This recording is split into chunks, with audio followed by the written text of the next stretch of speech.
What is going on, guys? Smooth Racing here, back with a brand new video, and today we have our F1 2014 Singapore Grand Prix review. Now, I'm sorry this video is quite late, but I didn't get to watch the race live, but I did go and watch it in full at about 3 PM, so it was about 2 hours after the race I managed to watch the full thing. And my thoughts on the race then, well, I think it was a pretty good race, probably not the best of the season, it treated to a really good finish, probably one of the best finishes I've seen in Formula 1 in a very long time. It's something that's quite accustomed now in F1 2014, where we're seeing a lot of very close finishes, even if the fight at front has already been won. And of course, today's race, if you didn't know already, it was won by Lewis Hamilton in a time of 2 hours, 4 minutes, 0.795. In second place was Sebastian Vettel with his best result of the season, followed by his teammate Daniel Ricciardo. Fernando Alonso, Felipe Massa, Jean-Eric Vergne did a brilliant job in 6th, followed by Perez, Raikkonen, Hülkenberg and Kevin Magnussen nicked the last point in 10th, as Bottas was absolutely mugged at the finish. I think on the start of the final lap he was 6th and then dropped to 11th by the end. His tyres were absolutely shot, he was literally just skidding around and even nearly lost a position to 12th place man Pastor Maldonado, who actually beat his teammate Romain Grosjean in 13th. A great result for Maldonado. It was actually a really good drive and he was very unlucky not to score points. Then it was Fiat in 14th, followed by Marcus Ericsson in 15th, which was a great result to him to finish ahead of both the Rouges of Bianchi and Chilton. And then the retirements, there were 5 retirements, so a very average amount of retirements, and only luckily we didn't get too many spectacular crashes, where some of the drivers could have been seriously hurt. But we had Jenson Button, probably the most unluckiest driver, along with Rosberg. Button and Rosberg, both of their cars not working as Button. Of course, with just a few laps to go, I think he was running in around 7th position. He pulled over to the side, and that was the end of his race. Really unlucky from Jenson, because that was a really good race for him. But sadly, of course, it will go down on his record as a DNF, and again, no points scored for Button, so that's a huge shame, as the rumour is that in Japan, McLaren will announce the F1 2015 driver lineup. Then it was a Sauber's end of Sutil and Gutierrez, both of them retiring for various failures, and it wasn't a good day for Sutil, as he got involved in an incident which actually helped Sergio Perez, but I'll get onto that in a minute. Nico Rosberg, really unlucky. Basically, from the start, he knew he was doomed. When they went off for the formation lap, he was left on the grid, so unlucky for him. And it was a massive shame, because we really wanted to see a good fight between Hamilton and Rosberg, and maybe even some of the Red Bulls and the Ferraris that might be able to get into the mix. But it was a massive shame. It gave, of course, Hamilton the confidence to go for the win, and also to build the gap right from the start, because into turn 1, of course, he had no one alongside him. He just had Daniel Ricciardo behind him, so he's clearly always going to be leading into turn 1, and indeed for pretty much all the race, apart from I think the only other people to lead were Vettel and Ricciardo. And then finally it was Kobayashi, who never even got going. I think his car, he had to pull over on the formation lap. I think there was a little fire that had to be put out, but not a good day for Kobayashi, and will he bit his home race? Hopefully, but after today's result, of course, nothing he could do. I'm not quite sure if he will be in Japan, but fingers crossed he will, because I know the Japanese crowd will love to see the not the first ever, but the only remaining Japanese driver on the F1 grid. Let's talk a bit about the race, and well, as I mentioned, Hamilton pretty much got away, and the first couple of stints weren't that good. I think the race mainly came alive in the latter stages. Basically, you had Vettel, Ricciardo and Alonso. Alonso, managed to get past Ricciardo in the pit stops and was really, right behind Vettel, and then then there was a safety car, and then Alonso pitted, and he then fell behind Ricciardo and down into 4th.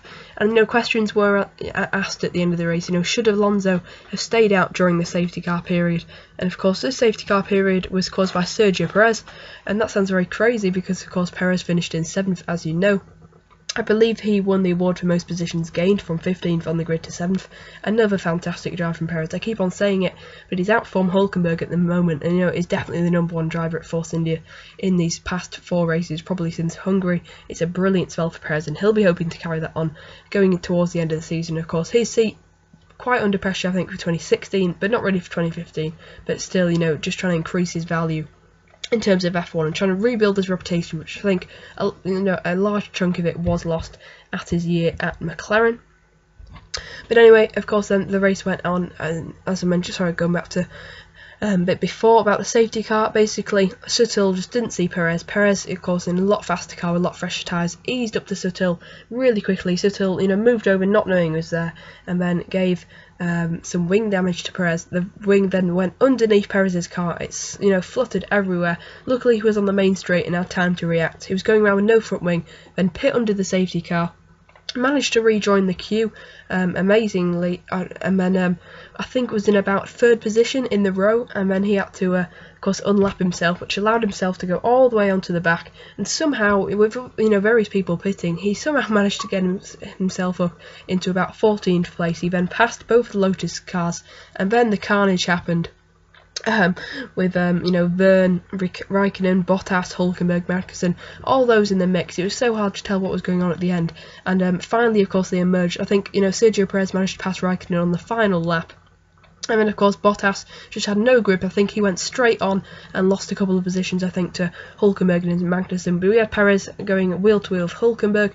That was great to see. Some really good wheel-to-wheel battle from Perez. And that's why he's my driver of the day. Very, very closely followed by Jean-Eric Vergne.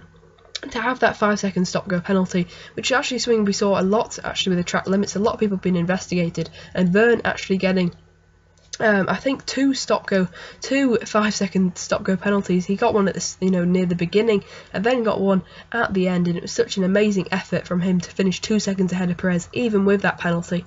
He basically just thought, let's go for it. I think he was in around about 9th place, and with that 5-second drop, he'd be dropped down to 11th, so he just dive-bombed Hülkenberg, dive-bombed Raikkonen, and then was soon flying past Bottas. It was an amazing effort from Jean-Eric Vergne and also Perez. So those two have definitely been my best races and definitely my driver of the day, but also a notable mention to Hamilton for doing a brilliant job. And now, of course, mainly this is the main story of the race, apart from the amazing drives from Vergne and Perez, that Hamilton is now leading the championship, and also a great drive from Vettel as well to beat his teammates, and also a pretty good drive, I think, from Alonso, and he'll be happy with that pace of the Ferrari, because arguably Ferrari did have the second quickest car, although Raikkonen once again fell back in the race. Sometimes he is there in qualifying, or he's usually there at the start of the race, but usually does fall back towards the middle and the end.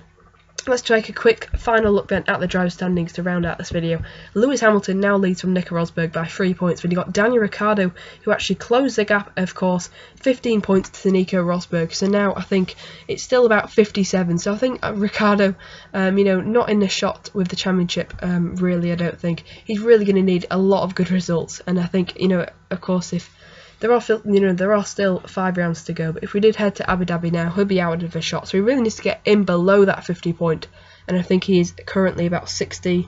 He's 60 points off Lewis Hamilton and 57 off Nico Rosberg. So he really needs some good results and a lot of luck, because that Red Bull should have been really quick today, but looked really only quick in qualifying. Ricciardo had a really bad loss of power early on. He was struggling with that all the way through, so I think he would have beaten Vettel if he'd have had that power, but of course take nothing away from Vettel for a really calm, measured drive to take his best result of the season. Alonso remains in 4th, and then it's Sebastian Vettel in 5th. Bottas, of course, drops out the points, and he did actually lose position to Alonso, so Alonso now has moved up into 4th position in the championship, and Vettel up into 5th. Who would have thought that the guy who's finished 1st in the past 4 years is now down in 5th? And him and Alonso should have a great scrap for 4th, and maybe they could catch Ricciardo, but I highly doubt it. I think Ricciardo pretty much has 3rd place sewn up, but there is going to be a great fight for 4th between Alonso, Vettel and Bottas. Then you've got Jenson Button and Hülkenberg, who are now level on points, thanks to Hülkenberg's 9th place finish, and of course Button retiring on the final few laps. Felipe Massa, another really good drive. He's pretty much quiet all the way through the race, but coming home in 5th, ahead of his teammates, and a 3rd and a 5th in the last 2 races is a great record for Felipe Massa, and if he can continue that into the end of the season, there's no reason why he can't move ahead of Hülkenberg and Button in the driver standings in just 1 place behind his teammates, who I think is probably a little too far off the catch, but Massa is definitely doing a really good job since he signed that contract with Williams for next year. Sergio Perez has broken into the top 10. He's level on points with Raikkonen, but of course Perez's 3rd place at Bahrain moves him up into 10th place, so a great job from Perez, and there's no reason why he can't keep moving up to possibly catch his teammate Hülkenberg, but we will have to see. It is going to need a lot of strong finishes from Perez to do that, but funny enough, Sutil actually gifted Perez that good result because it made him react and made him pit, and it's just crazy. I'm still going to have to watch it again to see how Perez managed to get up so high from, I think he was down in 14th, I think, after he had to make his pit stop for his front wing change, and just to get back up to there so quickly and beyond where he was, it definitely helped him. Without the damage, he'd probably be just behind Hulkenberg on a similar strategy. So fantastic job for Perez. Although there was a bit of luck involved, I think Perez did an amazing job, and I still can't really decide between Vergne and Perez. So let me know down in the comment section below, is it Vergne or Perez as the driver of the day? I'd probably give the race rating about a 5 or a 6 because it wasn't really the greatest race apart from the finish. Anyway, back to the drivers. 12th place we got Magnussen, 13th Vergne. After that brilliant result, he's on 19 points, so he's pretty much cemented that 13th place.